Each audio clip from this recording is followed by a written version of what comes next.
The leaders of Germany's Conservatives and the centre-left Social Democrats have announced the end of preliminary talks to form a new government. This now paves the way for coalition talks to begin almost 2 weeks after Germany's federal elections. Friedrich Merz of the Christian Democrats is the likely next chancellor. Here's what he had to say to the media earlier.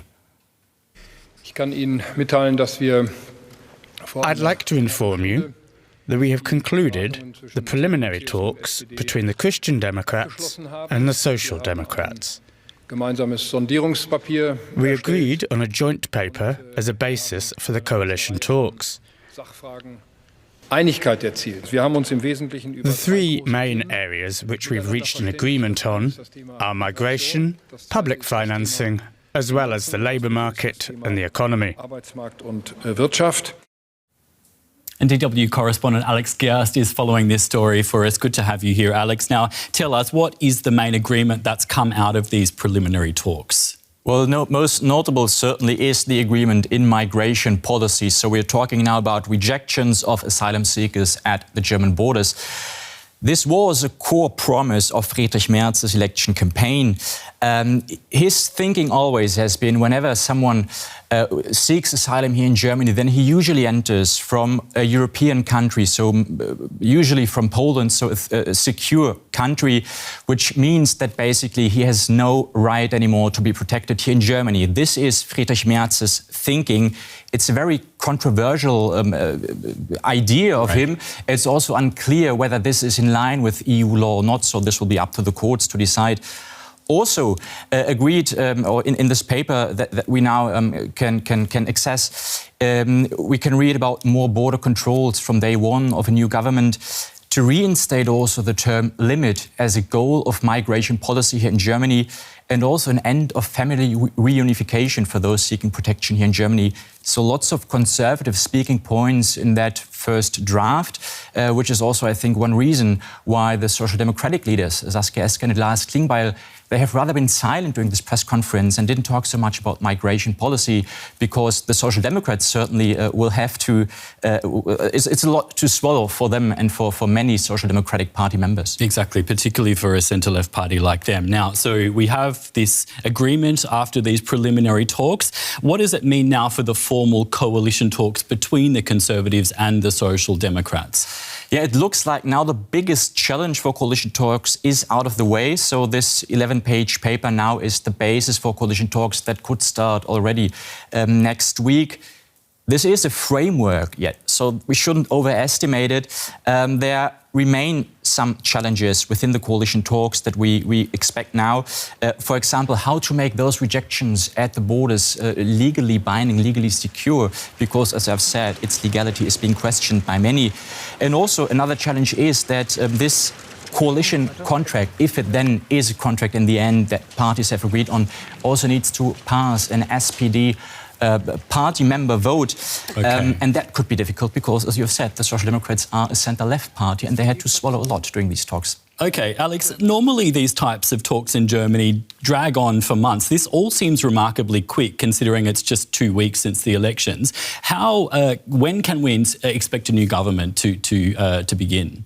Well, we can expect it, I would say, rather sooner than later. We're talking here rather weeks than months. Friedrich Merz, the likely next chancellor, already has said that his goal is to have a new government by Easter. So this would be around 6 weeks from now.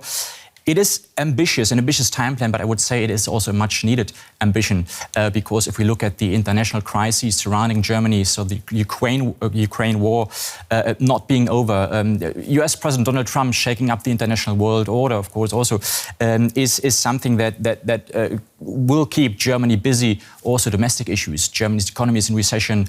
Migration policy needs to be solved. This is what many Germans want. And also there's the rise of the far right here in Germany. So the AfD party, they won around 20% of the seats during the last election. So it is an ambitious time plan, yes, but I would also say this is a necessity. Yeah, certainly a lot facing the incoming government. That's our correspondent, Alex Gerst. Alex, thank you. Well, as we've heard, Friedrich Merz has promised tougher measures to tackle migration. Asylum seekers in Germany already face growing uncertainty following last month's election results. Many fear they could soon be sent back. Alex Gerst, who you just saw there, followed this report. Let's take a look.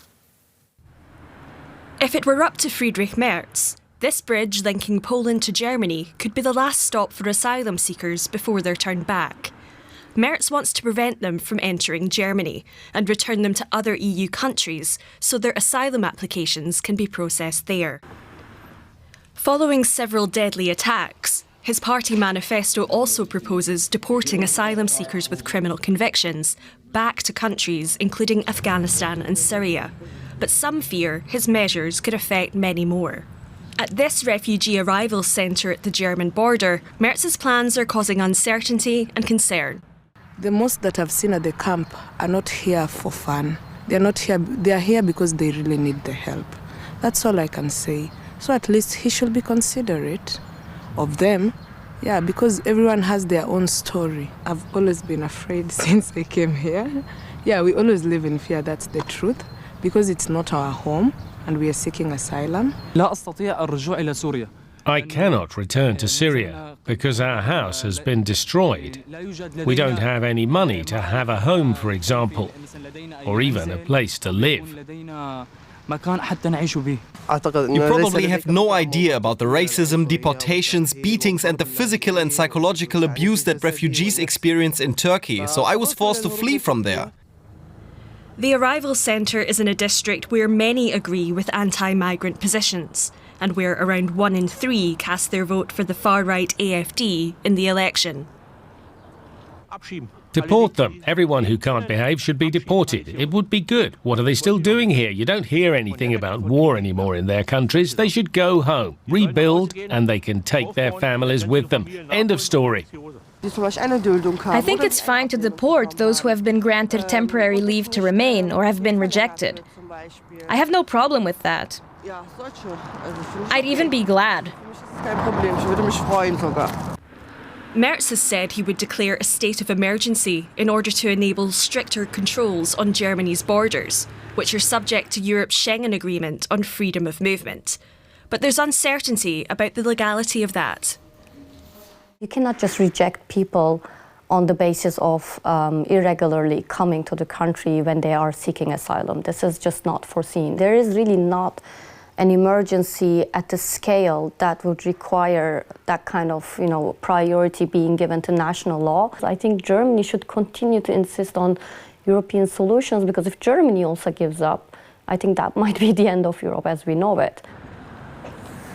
While many Germans support stricter migration policies, most of these people fear the potential consequences.